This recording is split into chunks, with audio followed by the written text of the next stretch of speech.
Hello everybody and welcome back to Herbies Garage. Today I'm working on my KPT 400 and we're going to be installing a new front sprocket on it. We're going to take the front cover off. It's got 2 bolts on it and a bigger one goes on the bottom. Here's my new front sprocket. It's a JTF 434 15 tooth. So we're going to go ahead and take this nut loose first. In order to do that, we're going to have to straighten out this lock ring.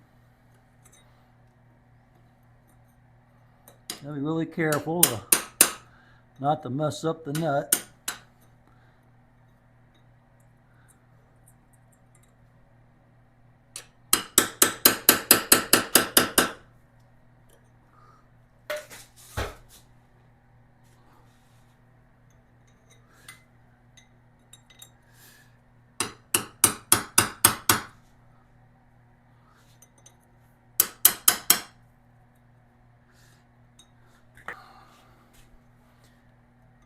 You gotta straighten out this lock ring a little bit.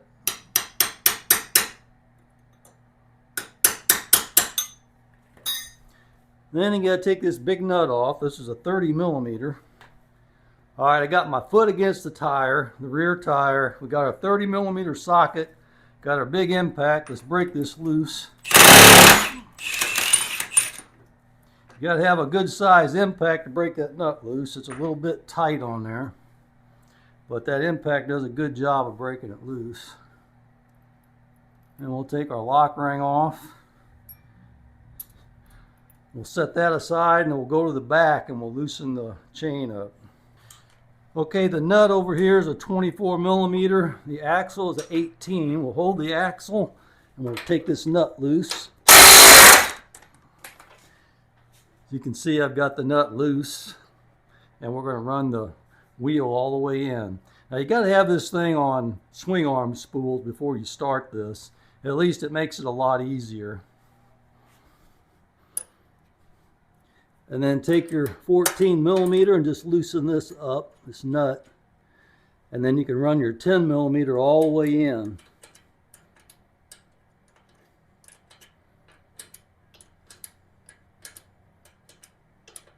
That way it'll make sure it's got enough slack in it.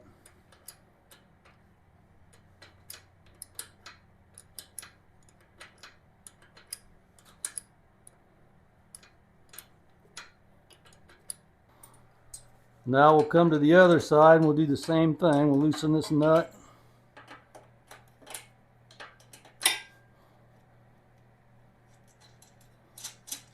Run it all the way back. Screw this all the way in.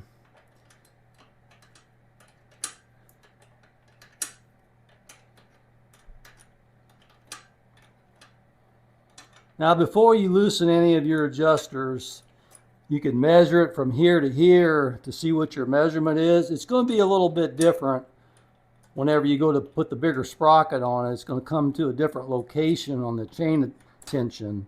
But you can see, make sure that everything's equal from one side to the other. Mine was just barely off, but it was very close. So I'm going to do the same measurement, not the same number, but I'm going to do the same type of measurement to make sure that it's in the right location. That way your wheel's not off from side to side. Okay, now that you got the adjusters loose, just take your hand and run that all the way forward. Just hit the wheel until it goes all the way forward, and that gives you all kinds of chain slack. Okay, we'll go ahead and open this. It'd be good if I had gloves on. It's terrible.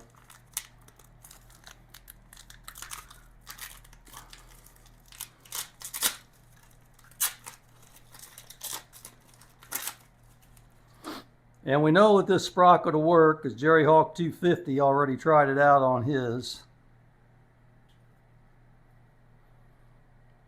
And if you could see, it says right there, JTF 434-15 JT sprockets.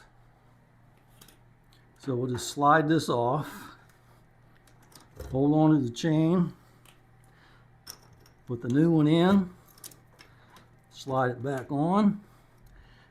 You have to rotate the shaft. It'd be better if you had this in neutral, and then slide it on. Piece of cake. Now we'll take our lock ring, put it back on.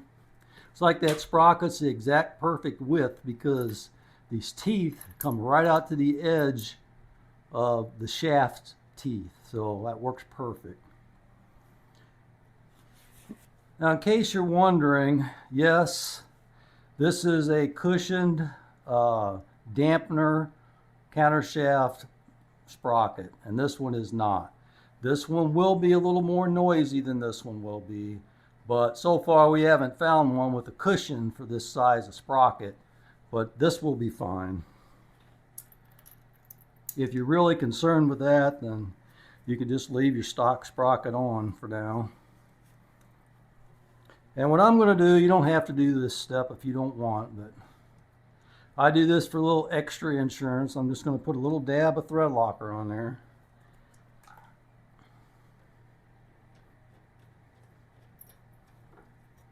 Make sure your lock is in there properly before you run your nut down.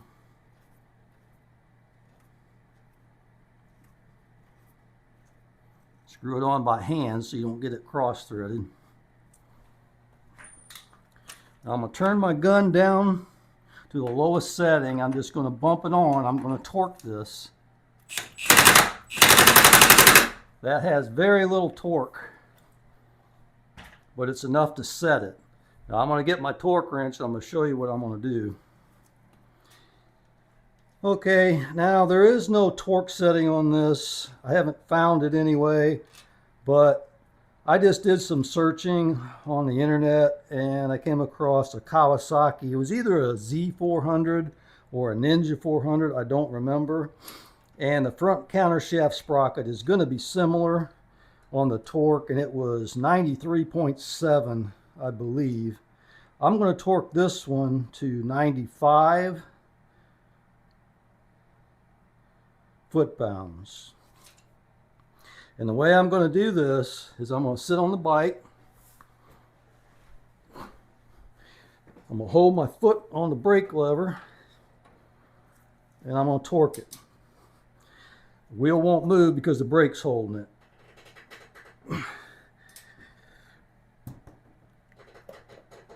Oh boy, that's tight.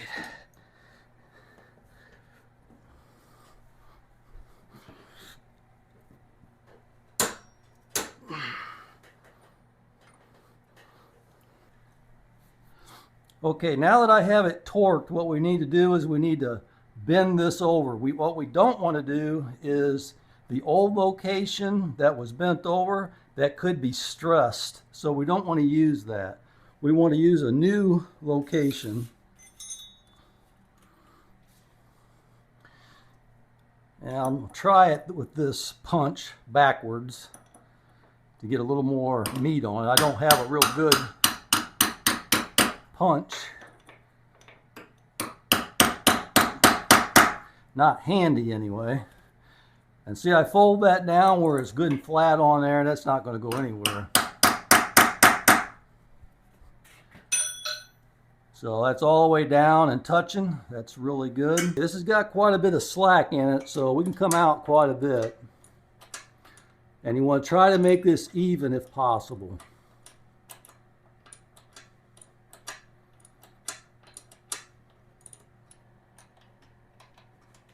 Just now making contact, so it's just now starting to go back.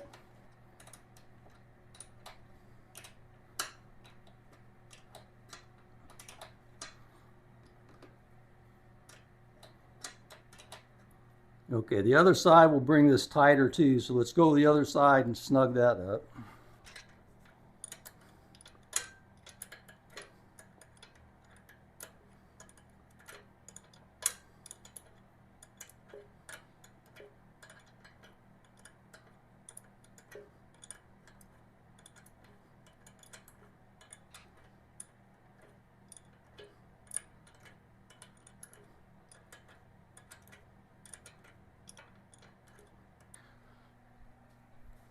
Okay, now what I'm going to do is I'm going to check the distance between this plate and the back of the swing arm, right here to here.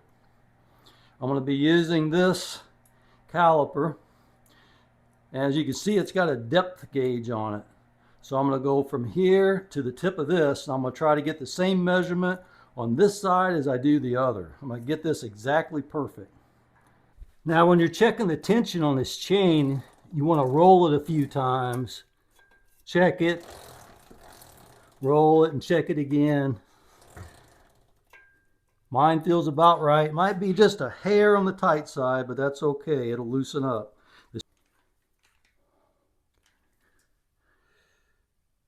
60, 73.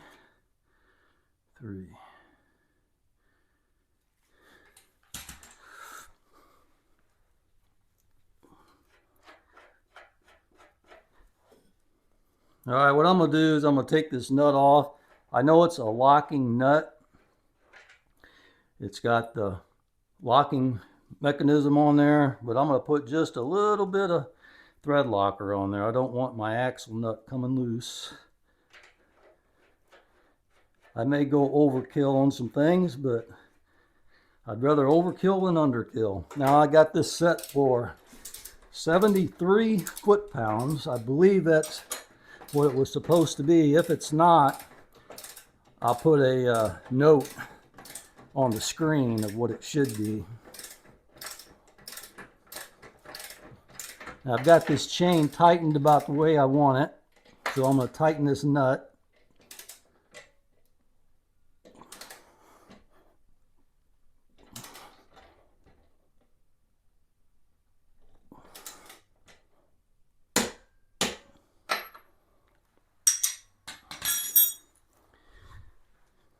And then after you tighten your nut, you want to double check your work. And like I say, I measure from the end of the adjuster to the end of the swing arm.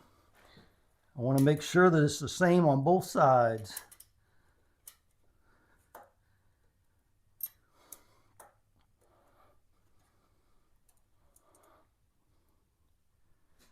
$22.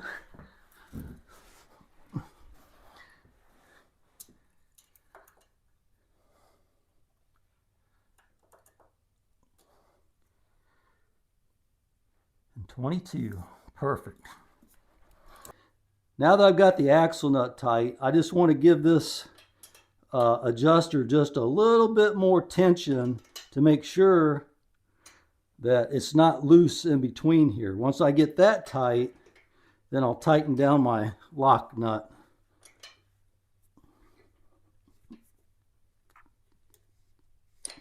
So that won't move. Same thing on this other side.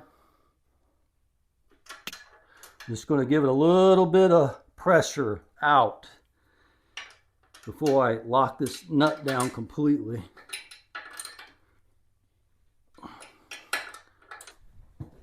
So we'll spin the wheel. Make sure nothing's binding up, no problem with it.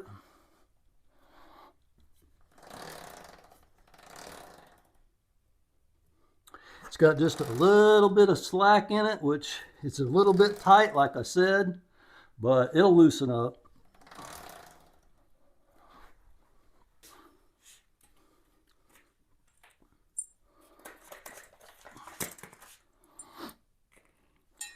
Last thing we need to do is put this cover on.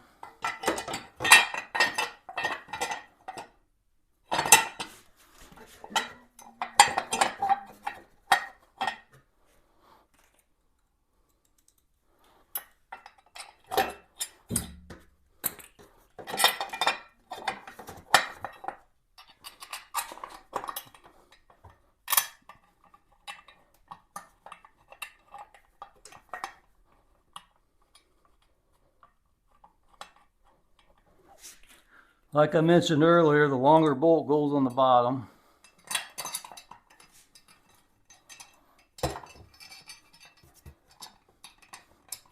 There's a little wire right here that's kind of pushing against. You got to kind of wiggle it in there.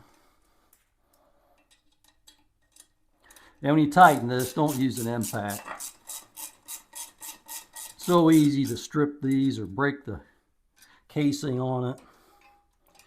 Grab the handle to your ratchet up close like this, not at the end of the ratchet, and you'll be able to tighten it without going crazy on it.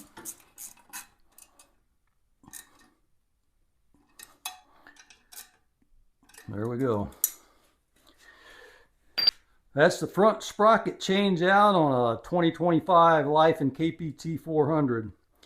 And the main reason we're doing this is we want to lower the RPM at interstate speed. It doesn't do real bad at all, but I think the lower RPM is going to get a better fuel economy. It's going to be a little easier on the engine. And this thing's got so much power that I don't even think we're really going to notice the difference down low. So I think we're going to be fine with what we have. We're all done with this. Didn't take very long. Maybe half hour start to finish. It wasn't very long. So anyway, if you're interested, I'll leave a link in the description for this sprocket, probably for the spools. The stand that I have, I got from Harbor Freight. Now, I don't think they sell them anymore, but you can get them on Amazon. I can put a link in there if you wanted me to for that as well. But you really need a stand, the spools, and then a sprocket and some wrenches to be able to do what you need to do, and a torque wrench. I think that's pretty important. So anyway, we got her done, and that's the main thing we were doing. Main thing we're worried about, getting it done today. So I'm ready to go for a ride, and maybe in the next video you'll see me testing out this new sprocket. All right, well, I appreciate y'all coming along, and I'll see you on the next one. Don't forget to like and subscribe.